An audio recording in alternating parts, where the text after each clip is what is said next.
It doesn't matter what the situation is. The Dallas Cowboys refuse to be normal. We'll discuss on today's edition of Locked On NFL. The new Locked On NFL. The madman Tyler Rowland is your double shot of NFL espresso with the Locked On local experts on every major story. Get ready. Rowland is revving up. The new Locked On NFL starts now. Locked On Podcast Network. Your team every day.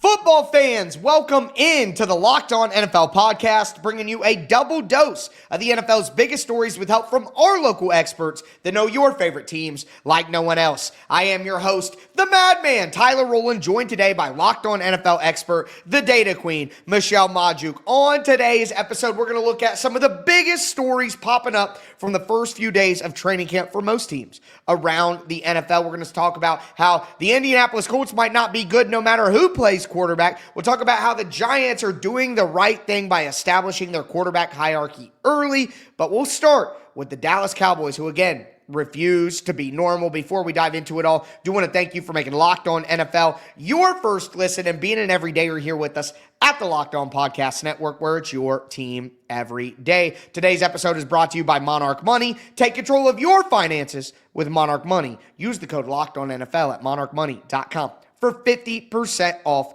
your first year. So the Dallas Cowboys report to training camp. And of course, Micah Parsons and Trevon Diggs give a scolding interview on the side of practice. Micah's talking about, this and that, my back, blah, blah, blah. The Raiders are paying Max Crosby, just want to be paid what I'm worth, blah, blah, blah. And it has become just an absolute spectacle already. The Dallas Cowboys just cannot get out of their own way, and they need to take care of the best young defensive player in the NFL. I don't understand how this happens. Listen, they needed to pay him last offseason, right? Because they waited too long. I mean, 4 of the 5 non-quarterbacks that are currently making over $35 million per year are edge rushers, along with Jamar Chase at wide receiver. But then you also had TJ Watt and Myles Garrett this year. They got their new contracts of $40 million plus. All of these 4 edge rushers that received these big contracts in terms of APY all came this offseason.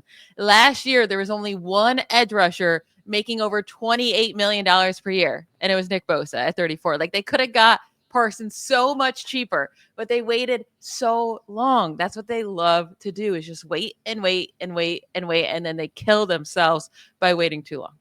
And you know what? The question would then be, why would they do this to themselves? And our guys over at Locked On Cowboys tried to find an answer, especially when you have Jerry Jones talking in these press conferences, making it even worse. Honestly, I dread watching these because I just want the Cowboys to have a normal press conference where they operate like a somewhat serious organization. And sometimes they do, but more often than not, we come out of these like, we're going to be talking about what Stephen Jones and Jerry Jones said about Trevon Diggs and what they meant about Micah Parsons missing 6 games when he really only missed 4. It's just a bunch of nonsense. It's very draining. I think that Jerry has made a grave miscalculation in some of this, because I do think that part of this is the Jerry circus, and dragging out contracts brings up, media opportunities to talk about the contracts being dragged down, all this stuff. I understand the idea that all press is good press. I don't think this is good press. The concept of paying more for something to bring yourself more attention is insanity to me as someone who is not rich. You know what I mean? Like, I guess maybe people do things like that. Like, that's what buying a sports franchise is at the end of the day, I guess. Like, I don't know. It's just a crazy way to do business, in my opinion, especially when I honestly think the Cowboys have a pretty good team. I think they are set up to have a nice season if they figure this all out. But I mean, they're going to be so they have to pay Parsons, right? And they're going to be so top heavy because they paid CeeDee Lamb $34 million a year. They're giving they gave Dak Prescott $60 million per year, and still no quarterback is making over 55. So like, they held out for Dak, they held out for CeeDee Lamb, and they I don't want to say an overpay for CeeDee Lamb, but they had to pay him so much because they waited, for Justin Jefferson and all these other guys to get their contracts before they extended him last year. So they keep just waiting too long, and they're going to become the first team all time to give multiple non-quarterbacks a contract worth $34 million per year. I mean, because what else are they going to do with Parsons? He's going to at least make that. Yeah. While also paying Dak Prescott. He's the highest paid player in the league. So they're going to have some troubles getting depth here moving forward when they're so top heavy with the three, really some of the highest paid guys in the league.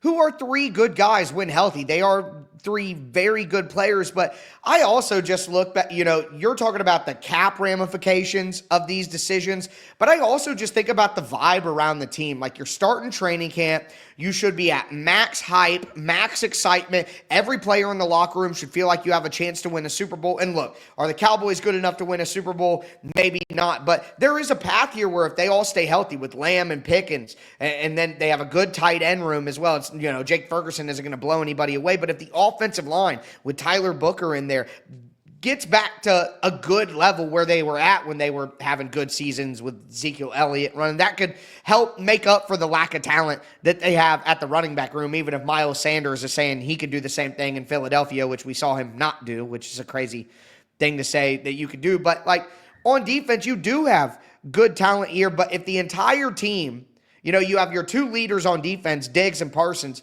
doing literally a Batman Robin press conference about how you're mad at the owner and he doesn't know what he's talking about. It just doesn't set the team up on a path for success. So whether it be the cap, whether it be the impact this sort of stuff can have on the players' buy-in and their want to for the season, especially with an unproven head coach with no pelts on the wall who can't, Mike McCarthy at least had a Super Bowl. He could say, I've won a Super Bowl in this league. Shut up and listen to me.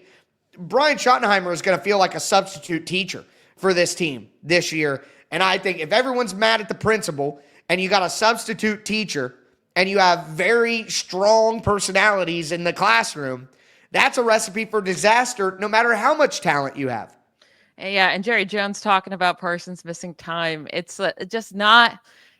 It's not a great way to run your business, I don't think, by making your stars upset and not feel validated and not feel wanted. Like, it's just, so when they're going to end up paying him, and when they do pay him, that's still going to be sitting with Parsons. He's still going to be upset about that. Like, why are you doing that to a guy that you're about to spend so much money on? But I mean, also Parsons should bring up the fact that, you're saying I miss all these games. Well, I still lead the NFL in quarterback pressures since I've entered the league. And you're saying I'm missing all this time. So imagine what I can do when I'm healthy this whole time. I don't know. It's silly. And then when you look at their splits with him on and off the field last year, I mean, they're drastic with what this defense did with him and without him, and yards per attempt allowed going way up, the quarterback pressure rate going down without him on there by 3%, sack rate falling by 2%.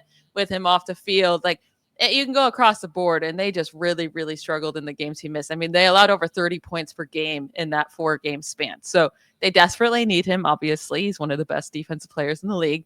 Just pay the man. And Jerry Jones, just be normal. Be normal. Be normal. I know. That's all I'm asking for here. Real quick, do you think the Cowboys make the playoffs? Yes, sure. Yes. I'm going to say yes too. I'm going to say yes right now. We'll do this again. We'll do our official predictions later in the summer after we see training camps play out and preseason and all that, but I'm leaning yes right now, even with all the Cowboys nonsense, of course. But with that being said, a team that I'm certainly not as confident will make the playoffs is the New York Giants, but they feel very confident in Russell Wilson. Today's episode is brought to you by Yahoo Fantasy. Fantasy football is back. Fire up the group chat, get your draft board ready, and buckle up for a season filled with breakouts, busts, and all the overreactions that we live for. It's all going down on Yahoo Fantasy. This year, me and Michelle, maybe, are playing on Yahoo Fantasy, and you should too, whether you're a first-timer or a veteran making your millionth league. Yahoo Fantasy has such a smooth draft day experience, which is truly what we're all looking for. And to celebrate 28 years of fantasy greatness, Yahoo Fantasy is dropping 28 big new features over 28 days, giving you more ways to play, more ways to draft, and more ways to win. It all begins on August the 4th. Stay tuned by getting started. Stay tuned and get started by creating or joining a Yahoo Fantasy Football League at yahoofantasy.com/LockedOnNFL. That's yahoofantasy.com/LockedOnNFL. And let's make this fantasy season the best one yet. All right, Michelle, let's continue today's edition of Locked On NFL. We're talking about some of the biggest training camp storylines coming out of the first few days of camps around the NFL. The Cowboys are already having a crisis ahead of them, but the Giants are not in crisis. The New York Giants had a strange plan at quarterback this year, but in their minds, they executed it perfectly. They get the veteran quarterback with championship experience in Russell Wilson. They bring in the solid veteran backup in Jameis Winston, and they get to have their cake and eat it too by making a trade up back into the first round and drafting Jaxson Dart, their quarterback of the future.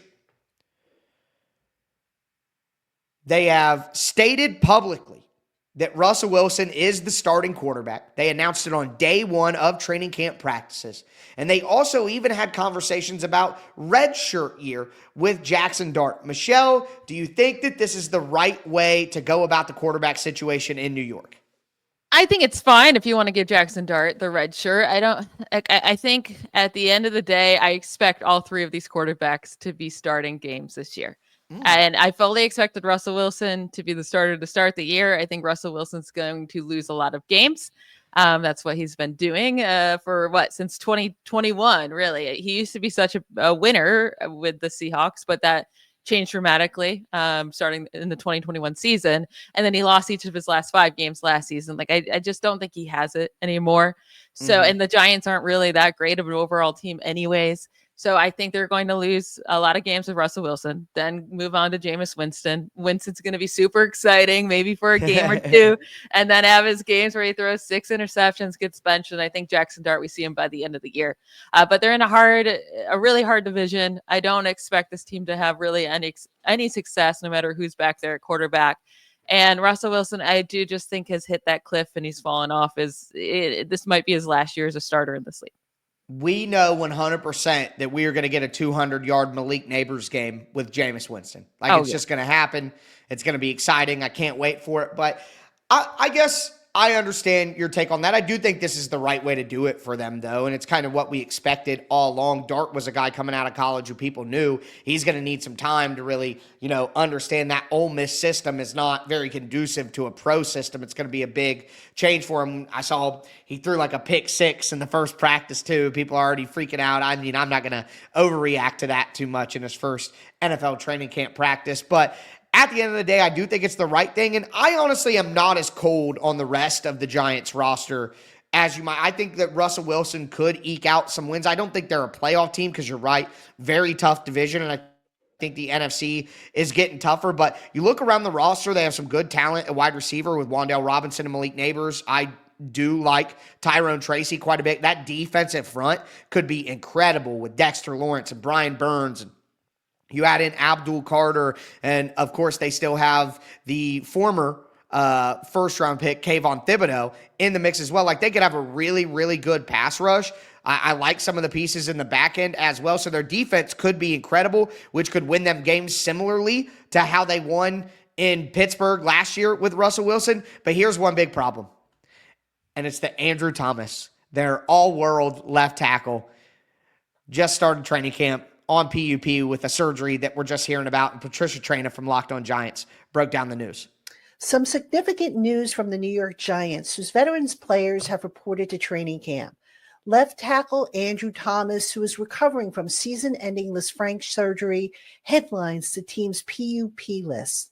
Thomas was held out of the spring practices, rarely, in fact, seen on the practice field during those times when the media was allowed in the building.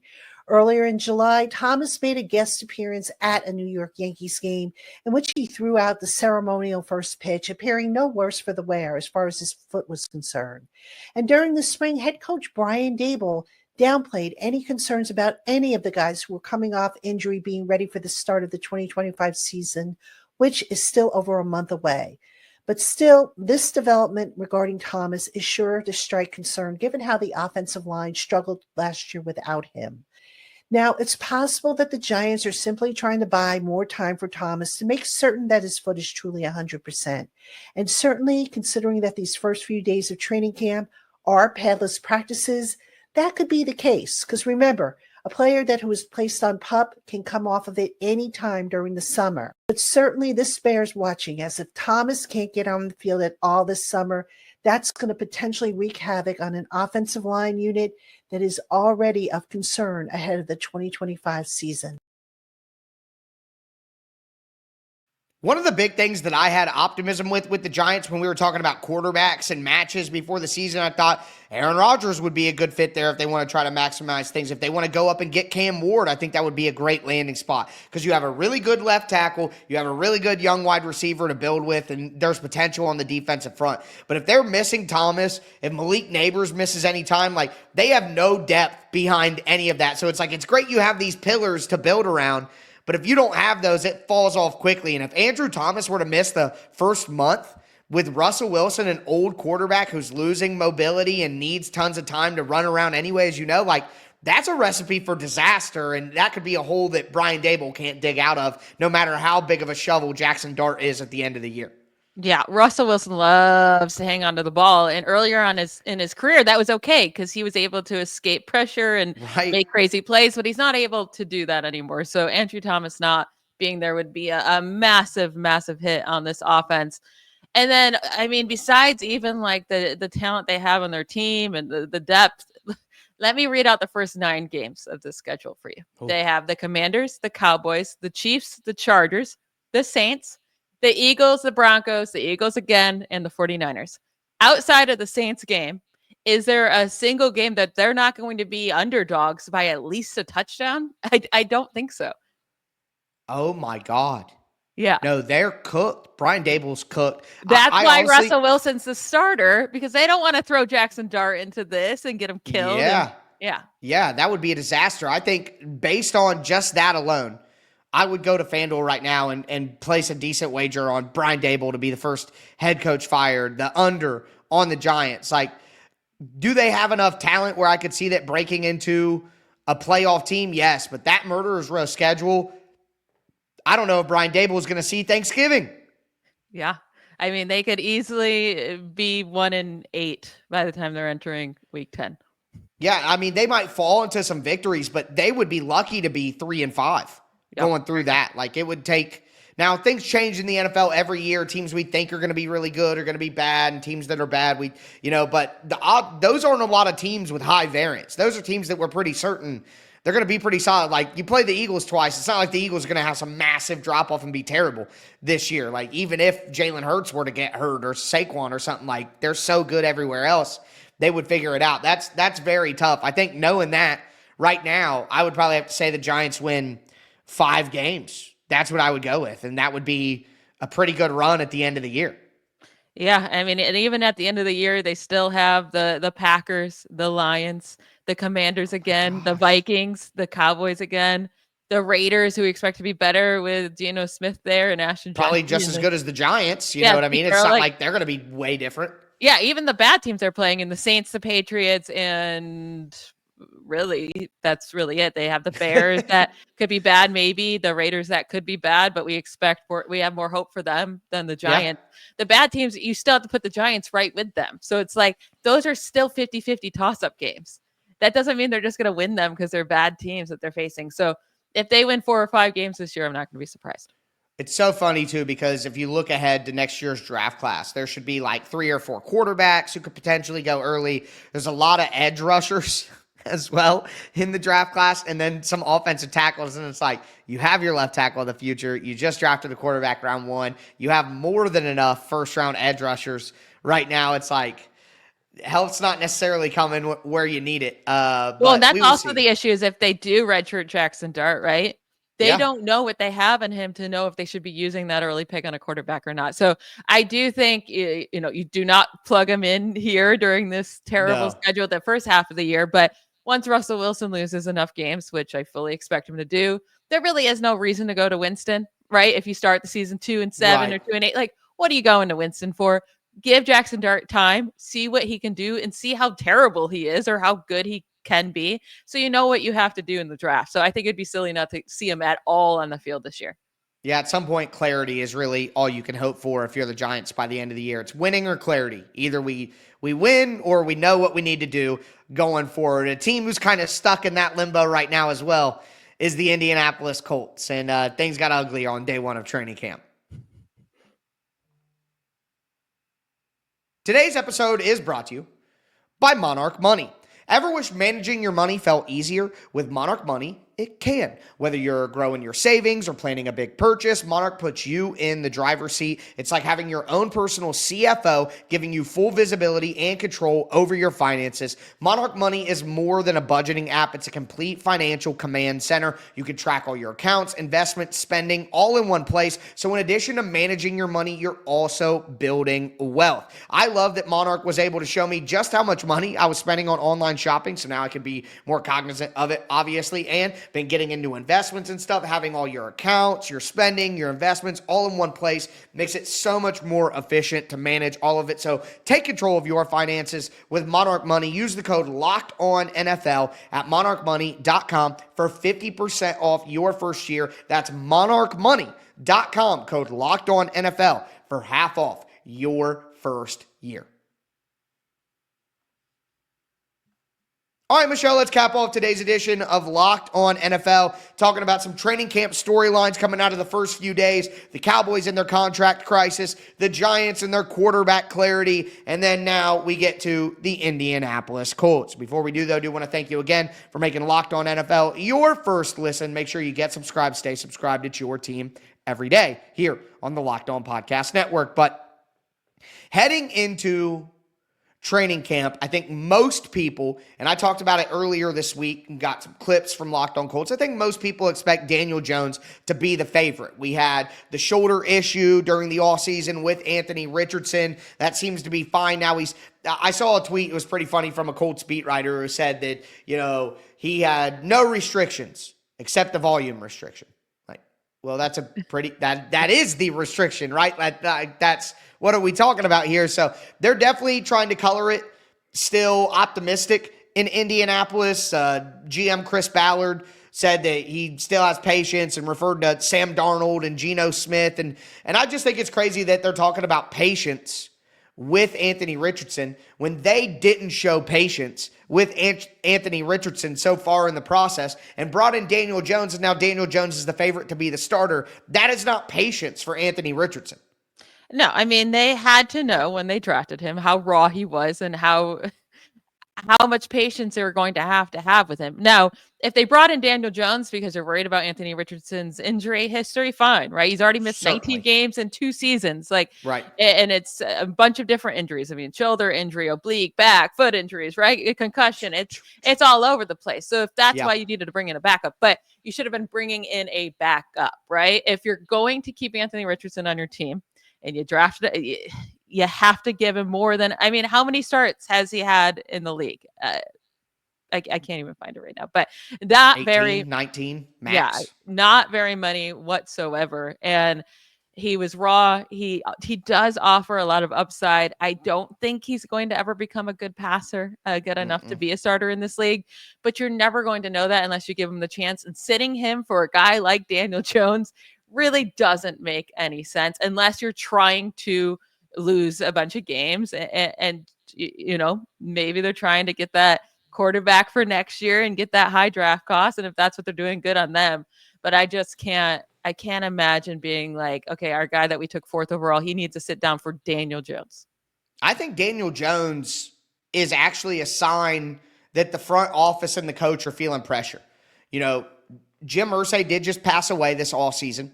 And now that means new people are in control and making decisions and ownership. You want to make a good first impression. You want to win games in their first season in control. They're feeling public pressure like, hey, now everybody's looking at us. Now we're going to get our names dragged through the mud like Dad did when bad stuff happened, blah, blah, blah, blah, blah. All of that. I think there's pressure in Indy to win games. They feel like they have a playoff roster and they're just a quarterback away. So I don't know that that's as true as it was a couple of years ago. I think their roster has taken a little bit of a step back from how good it was, with Phillip Rivers and then the first Carson Wentz year and then the Gardner Minshew. I don't think the roster is as good as that. So I got to be honest. I don't really care who plays quarterback for the Colts this year. I don't think either of them are good, and I don't think either of them are going to lead this team to the playoffs. No, neither of them's going to lead the team to the playoffs. Wildly, Richardson does have a winning record in the league. So it's 15 starts. He's 8-7. But what's funny about saying we need a quarterback, we're just quarterback away, which I also don't believe that for the Colts. I'm with you. But so Richardson has the worst passer rating in the league over the last 2 years since he entered the league. Well, Daniel Jones has the second worst, right? Right. So, and I think Daniel Jones gets more hate than he should. I do think he has potential to be okay, but he won a playoff game, you know? Yeah, but also when your wide receiver one is Michael Pittman Jr., their play styles do not match up. Michael Pittman Jr. is not a separator, right? So It was kind of like when the Giants brought in Kenny Golladay. I was like, man, that's a terrible mix for Daniel Jones because Jones is not a guy that's going to try to fit it into a tight window. I just don't think he actually can, right? He's not accurate enough. So that's a struggle when your wide receiver one doesn't match your skill set. Now, maybe he can line up, target Josh Downs more and he can have success with him. But yeah, I just don't see this team winning many games unless their defense just absolutely balls out and they lean on Jonathan Taylor to just take over the offense. Which I guess there's a path there. And speaking of a path to the playoffs, it's something that, they did contemplate at least over on the Locked On Colts podcast. But do you feel the Colts can make the playoffs this year? I certainly think they can make the playoffs this year. I mean, we've seen the last 2 years that they were 1 game short with Gardner Minshew. They were like a game and a half short last year with whatever the heck was going on at quarterback last year. They have been able to be good enough to be in the playoff hunt with really, really bad quarterback play the last couple of years. I mean, I guess Minshew wasn't really bad quarterback play, but like below average quarterback play the last couple of years. So they can just get that with an improved roster around the quarterback. I mean, if you're looking at Charvarius Ward, Cameron Bynum, and all the additions they made, Tyler Warren coming in, this is a team that should be able to compete for a playoff spot. So I certainly think they can make the playoffs. I'm not going to say that they will, but I perfectly think they can make the playoffs this year. They're certainly not in like that bottom tier of like a tanking team that has no chance. Like they certainly can push for a playoff spot. It's just how realistic that push is going to be. That's what really matters is how realistic is it. Now, I'm sorry. I think they're a good team, but I think the quarterback play is going to be so bad that they're just not going to have a chance. And maybe, you made a good point earlier, maybe it's a stealth tank. Like maybe they're bringing in Daniel Jones because he can run the same plays as Anthony Richardson and he has a playoff win and starting experience and he can blah, blah, blah. But in reality, they know, hey, both of these guys are going to lead us to disaster and that's where we need to go. So maybe it is a stealth tank. Listen, I'm fine with tanking, right? I think it's a great option for teams. It can't be what Shane Steichen is going for though, because he knows he's going to be gone, right? Yeah. If they tank, they get an early pick, he's gone. Like he's already hanging on by a thread. So I don't think that's where Shane Steichen's mind is at. I think really he believes that Daniel Jones might just be the answer. I think he's crazy. And then also I just don't think their defense is going to be good enough to carry this offense. Like they were 24th in scoring defense last year. The 4th worst in total yards per game allowed as well. They brought in Lou Anarumo from the Bengals, but also it's like he only had one really good season as a defensive coordinator with the Bengals too. So it's not like I expect him to fix everything. I just think they're sadly going to be one of the below average team in the league. And I think they're going to be boring too, and that's really like really the what's worst sad. kind. Yeah, it is. I can take bad and exciting, but bad and boring. But I know a lot about bad and boring with my experiences covering NFL football teams, so it is what it is. But with that being said, today's show wasn't bad and boring, and that's what matters most. But that's going to do it for us. I am your host, the Madman, Tyler Rowland, for my co-host, the Data Queen, Michelle Majuk, as we tell you every single episode. Thanks for tuning in. Stay safe out there. Bye, y'all.